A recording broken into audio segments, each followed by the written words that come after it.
Hari kedua, entah apa yang terjadi semalam. Perasaan saya semakin tidak stabil. Mata saya memerah. Bagian leher saya terasa sangat pegal. Saya tidak nyenyak tidur. Saya seperti tidak ingin bicara dengan siapapun sampai semua masalah ini terpecahkan. Nah, ada apa denganmu? Kenapa wajahmu pucat dan matamu merah? Kamu gak tidur? Sapa mama. Tidak apa-apa, aku hanya gelisah aja, saut saya. Dalam hati saya, kenapa mama tidak bertanya lagi, hanya terdiam seolah menyembunyikan sesuatu. Jika kau kurang sehat, izin dulu saja sekolahmu. Mama gak ingin ada apa-apa denganmu. Mama khawatir. Aku anak baru. Aku ingin kenal dengan teman-temanku. Aku ingin bisa mempunyai teman, jawab saya. Baiklah jika itu maumu. Mama pasrah. Saya bersiap dan berangkat. Sesampainya di sekolah, saya takut sekali memasuki gerbang. Sedangkan semua tidak terjadi apa-apa. Dalam hati saya berkata, aku bisa, aku harus kuat. Aku harus cepat selesaikan semua ini dan mencari jawaban. Saya pun memasuki gerbang dan memang tidak ada apa-apa. Saya terasa lega. Lalu saya berinisiatif ke UKS untuk mencari tahu. Dan di sana memang tidak ada apa-apa. Saya semakin yakin bahwa memang itu hanya perasaan saya saja. Saya menaiki tangga dengan sangat tenang sambil tersenyum. Baru tangga pertama saya lewati, dari atas terdengar suara berlari turun ke bawah, dan saya pun melihat ke atas tidak ada apa-apa. Tiba-tiba beberapa makhluk gaib turun dari lantai 3 melalui tangga dengan suara kencang tanpa menapakkan diri dan melewati saya dengan cepat. Seakan saya ada di dunia mereka, bukan karena mereka yang di dunia saya. Dalam hati aku berkata, apa-apaan ini semua? Aku gak ngerti. Banyak sekali makhluk itu. Mereka itu apa? Tanpa berkedip karena saya sangat gelisah. Ada yang menyentuh pundak saya hingga dia menyentuh sampai ke punggung. Jantung saya berdetak sangat kencang. Hati saya berkata, siapa dia? Kenapa sentuhannya dingin seakan aku berlawanan hawanya? Mau apa dia? Jangan ganggu aku. Aku lelah dengan semua ini. Bantu aku. Tiba-tiba sentuhan itu menghilang dan saya pun berbalik. Tidak ada apa-apa. Akhirnya saya bisa menghela nafas. Akhirnya saya sampai di kelas dan duduk termenung. Dia pun datang. Dia teman saya. Hai, ada apa denganmu? Harimu baik-baik aja kan? Ya aku gak apa-apa, jawab saya. Tidak, saya merasa tidak baik. Tapi apa gunanya saya menceritakannya? Tidak akan ada yang percaya. Pelajaran dimulai seperti biasa. Saya saat istirahat pun tidak ada apa-apa. Semua aman terkendali. Sampai bel pulang berbunyi, saya mulai terasa tenang. Saya pulang, ada yang menyentuh kaki saya ketika ingin melewati gerbang. Tangan itu terlihat terbakar menyentuh kaki saya. Saya tidak mampu berbalik untuk melihatnya.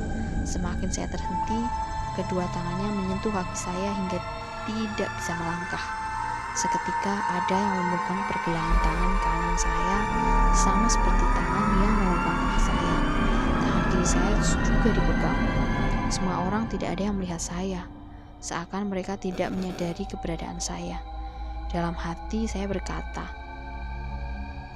tidak mungkin mereka tidak melihat saya. Saya tidak bisa bersuara. Genggaman ini sangat kuat. Apa yang bisa aku lakukan? Kemudian ada suara nenek-nenek yang pernah ada di mimpi saya dan berbisik di telinga kiri. Kamu bisa panggil aku seperti yang tadi kau lakukan.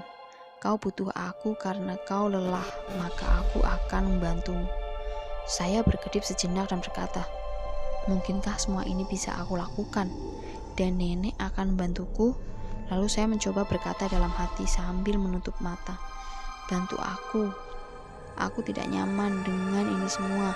Sangat tidak menyukai ini. Jika memang ini ada maksud tersendiri, tunjukkan padaku. Teka-teki apa semua ini? Dan seketika saya terasa terbangun dari tidur. Kamu kenapa? Dari tadi aku nyariin kamu tahu. Jadi bareng nggak? Kata dia. Iya, tapi aku dari tadi di sini, jawab saya. Kamu nih aneh deh. Dari tadi orang lalu lalang tidak ada kamu di sini. Kamu bercanda aja. Dia tertawa.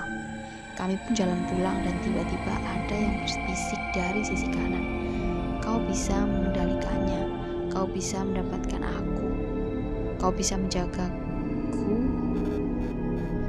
Kau bisa menjangkau aku.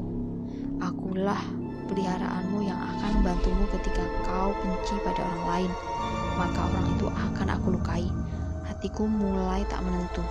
Tiba-tiba ada pria datang dan berkata, "Ah, anak gak jelas, cupu idiot. Kebanyakan drama. Udah rambut dikepang 2, begitu ditambah poni Dora. Norak banget sih." Hati saya terasa kesal. Saya serasa ingin berinya pelajaran. Dia pun bilang, "Jangan sok cakep deh. Kamu juga gak jelas. Kamu tuh cungkring, tau gak? Cile, pakai ngebelain songong ya. Ntar gue jorokin nangis lu," ejek pria itu sambil tertawa dengan temannya. Dalam hati saya, aku sudah tidak tahan dengan kelakuannya. Aku rasa sudah cukup, aku beri pelajaran. Saat aku mulai melangkah, aku mendorongnya tiba-tiba. Ada motor lewat dan menyerempetnya. Lalu ia terjatuh, dan suara itu berbisik lagi. "Sudah aku lakukan. Jangan kotori tanganmu." Saya pun menjauh dari pria itu dan pergi pulang meninggalkan dia. Baiklah, ini aku rasa cukup. Sudah keterlaluan, hati saya berkata. Saya pun sampai di rumah dan mengurung diri di kamar. Walau sudah beberapa kali ada yang mengetuknya untuk menyuruh saya makan, dan saya pun lama-lama tertidur. Saya pun bermimpi menemukan pintu tanpa tembok. Saya pun membuka pintu itu dan isinya seperti neraka. Banyak api-api dan sangat panas, tapi saya tidak merasakan panas itu. Dan makhluk itu minta tolong pada saya untuk membuka rantai mereka. Saya tidak peduli dan terus berjalan lurus sampai menemukan cermin. Namun bayangan saya tidak ada di cermin itu. Saat saya menyentuh cermin itu seperti pintu dan saya masuk ke cermin itu.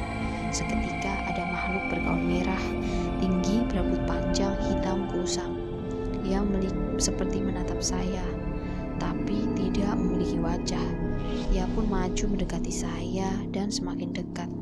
Saya pun mundur dan tangannya seakan ingin menggapai saya. Saya tidak bisa begini terus. Saya berlari, tapi larinya lebih cepat daripada saya. Dan semakin saya berlari, ada anak buahnya yang menghadang di depan saya. Dan kemudian mencakar-cakar tembok hingga tembok berakar. "Siapa yang bisa menyelamatkanku? Aku terkurung. Apa yang ingin kalian lakukan? Kalian begitu banyak dan aku sendiri," teriak saya. "Kau belum bisa mengendalikan kami. Kau ratu kami, tapi kau tak pantas mengendalikan kami. Kami ingin membunuhmu di sini," kata hantu merah. "Tidakkah kau lihat mereka? Mereka tidak menyukaimu. Kau bisa menyiksanya semaumu. Kau harus lebih kuat dari mereka. Kau ratunya. Kau yang punya kekuatan memanggil siapapun yang kau mau," bisikan di telinga saya. Dalam hati saya berkata, haruskah cambuk yang aku keluarkan? Lalu cambuk ada di tangan saya tiba-tiba. Saya cambukkan ke arah tembok dan mereka bergetar mundur. "Apa? Kau ingin benar-benar mengendalikan kami? Kau ingin memelihara kami?" ujar hantu merah. "Tidak seperti itu. Aku hanya ingin kalian berhenti menggangguku. Aku tidak ingin berteman. Aku ingin menjadi manusia normal," jawab saya. "Tidak bisa. Garis keturunanmu menunjuk kami," hantu merah itu berkata sampai semakin menjauh dan pergi. Saya pun terbangun dan tangan saya memerah. Mimpi apa ini? Apa aku tidur terlalu lama sampai bangun tengah malam? Baiklah, aku lapar. Dan saya pergi mencari makan dan masih memikirkannya. Lalu setelah makan saya mulai mengantuk. Saya menutup mata dan "Pergilah!" terdengar teriakan. Saya terbangun kembali, mencari suara itu dan terdengar suara seorang wanita menangis.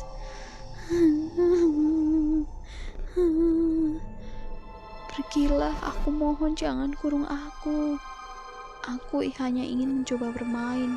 Dan benar, di pojokan tangga seorang perempuan dengan gaun tidur berambut pirang layak anak Belanda Dia berbicara menghadap ke depan, seakan ada orang di sana. Tapi saya tidak melihatnya. Saya menyentuh anak itu, dan dia menatap tajam ke arah saya. Kau pergilah, jangan kemari, nasibmu tidak baik. Jika kau tidak bisa mengendalikannya, kau akan seperti aku, kata gadis itu. Lalu dia menjadi asap. Tanpa saya sadari, ternyata saya bermimpi. Serasa nyata, kata saya. Hahaha. Terdengar suara tawa gadis yang seperti di mimpi. Saya tidak bisa tidur seperti ini. Mimpi ini buruk, sangat buruk. Lanjut ceritanya di part berikutnya.